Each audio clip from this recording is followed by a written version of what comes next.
Now, when it comes to kick drums, the first thing I want you guys to know is what the hell is a kick drum? Okay, in real life, it's obviously like the boom that you hear. It's the thing that people press with their foot and play on a drum kit.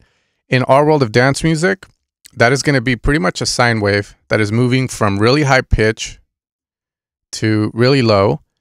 And the way that it does it is what defines that kick drum. So for instance, here I'm going to play this kick. Now, usually if the kick goes straight down really fast, like so, we get more of a punchy. We're going to move this here. Kick. And the longer it takes to get down there, the more of a thumpier kick we get. And then from there, as a sound designer, you can choose to manipulate this in many various ways in order to create kicks. Okay, so that's what a kick is. From there, we will add somewhat of a transient. Sometimes it can be a sample. We'll add stuff like, just clicks to and give the kick identity, because a sine kick can get boring constantly. So now we'll start adding stuff like this. So in this example, I'm going to be using this. This kick right here. And we're going to try to make it as good as possible. And I'm going to break down what I'm thinking, the thought process behind getting this kick to sound better. Now, first off, when I hear this kick, it doesn't sound too bad, but it lacks, like it just doesn't hit. And usually when it doesn't hit, it's because either one, there's too much of a certain frequency in the kick. Two, the dynamics of the kick are rather boring, just like a blob. So if you buy sample packs with blob kicks, then maybe you don't buy them. But from there, it could also just be the kick needs to be saturated more. Now in this example, there's something going on with it. It's kind of boxy. So if that is the issue with your kick, then you're going to be looking at the ranges of 100, let's say 90 to about 300 to 400. Okay. Now, what I want you to do, and I actually learned this from one of you guys, is I want you to lower down the gain by 6 dB. Your quality, set it to whatever you want. That's just how broad this band's going to be. And go from left to right as you play the song or the kick.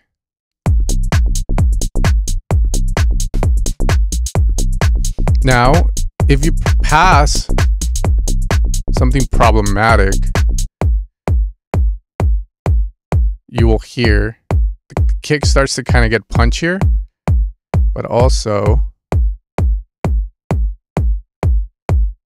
it gets just a lot more higher quality, right? You can also use the audition button, which I kind of, it's a double-edged sword, because if you do this, everything sounds like shit. So you have to be really careful with this one. So I think the part I didn't like was this, which is somewhere around here. Now, another fun thing is that if I use a kickstart, you're going to notice that I'm increasing that part of the kick there.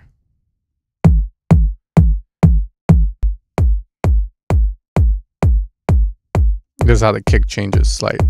So it's a cool little thing if you need a visual tool. Like the more to the right I move, you can see the more clickier I'm making the kick, and the more to the left, the more I'm adding to the body and the dump of it. So it's funny because you can actually see if I turn this off, there's a big dump on the kick right there, which is a little unnatural. But now if I reduce on it,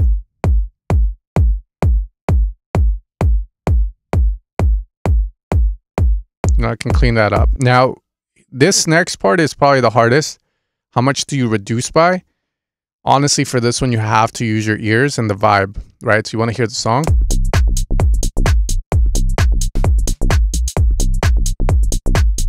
And you really don't want to just take away like a lot.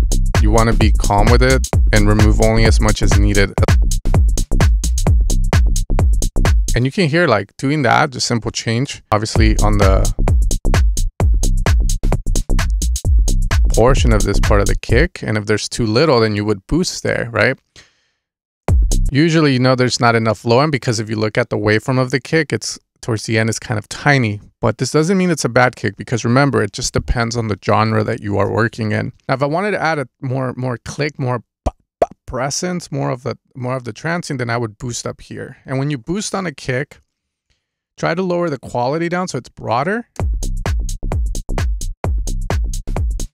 so that it's more musical, as we would say. If I do this is a nice little boost, which I'm gonna leave. So now let's hear the kick by itself. Okay, now the other thing with kicks, and this is something not many people talk about, is remember that we're layering kicks sometimes with like samples, right? To give the kick an identity. Sometimes these sounds can linger. So for instance, this kick feels like there's something going on towards the end. So I'm just gonna choose to do this. Fade it out. This is a volume reducement, just to tighten it up a bit. So now we have this.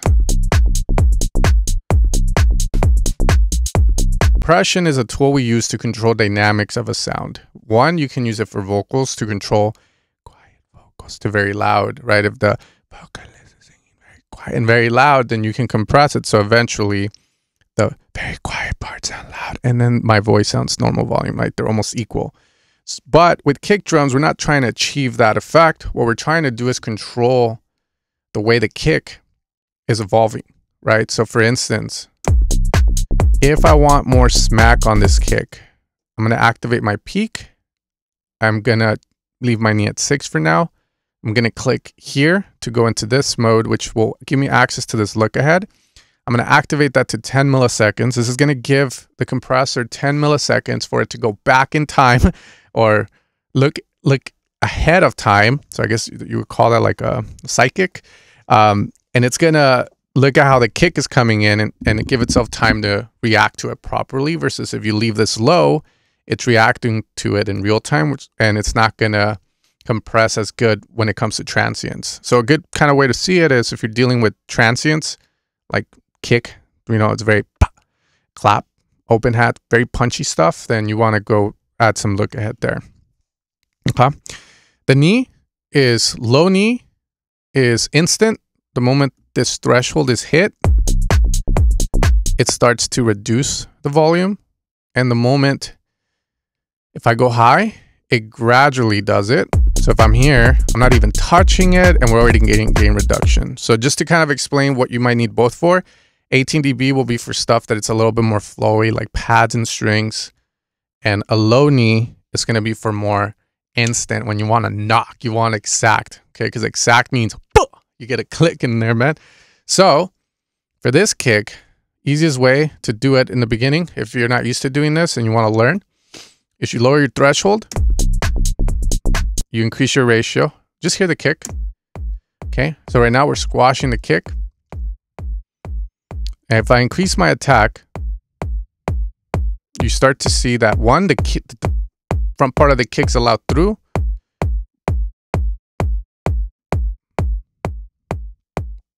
So this is what the attack is for, because as we increase this attack, right, the value in it, we're allowing that part of the kick through. So if I want to make it punchy, then I just did the most punchiest kick ever, which is not going to work. But this allows me to dial it in, because now I can reduce the ratio.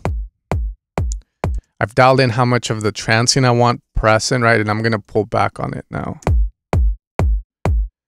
Okay, now the knee, I'm going to lower it and increase just to feel it out. And let's hear it. I'm checking my volume as well.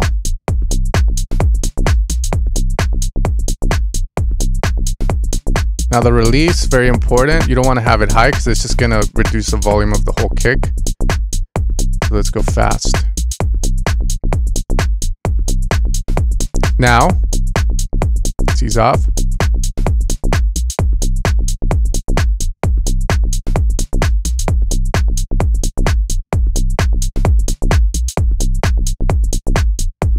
Okay, so now let's A and B so far what we've done. So kick, go 4.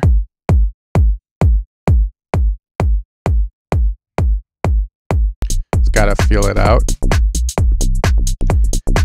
Now, feels like there might be a resonance somewhere on the kick here. Mainly I know, and you will notice because you will hear it, that you're hearing the kick.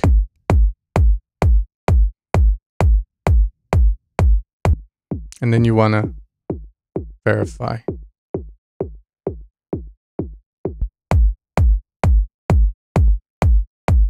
Next thing is saturation. I feel like you can always saturate a kick, soft clip it or hard clip, and get away with it as long as you're not going too hard. So let's try this.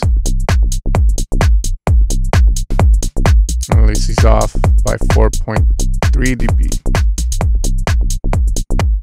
I'm gonna add one more EQ.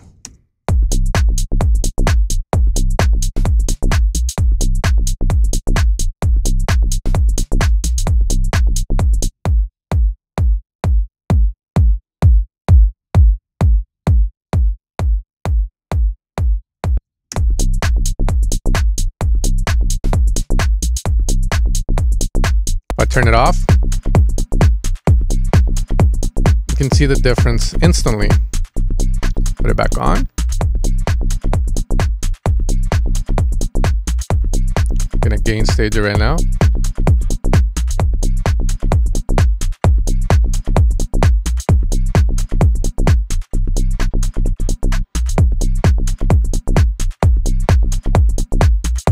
Now I think the big thing that changed everything here is going to be this EQ.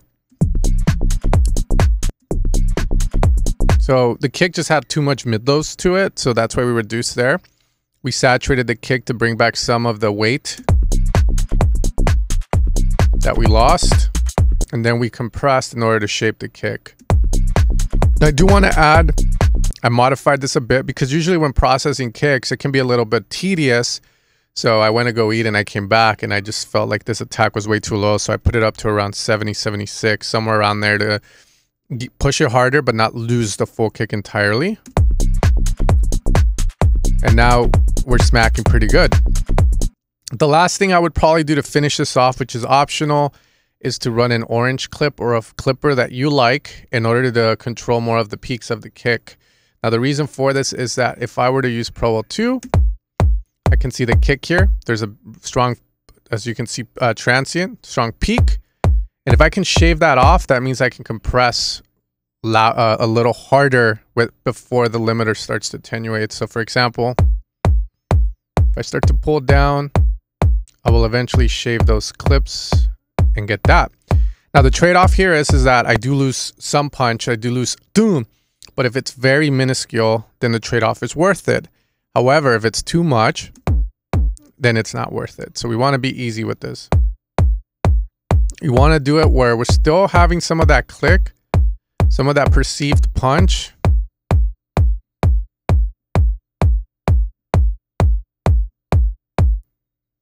Just play with the knee.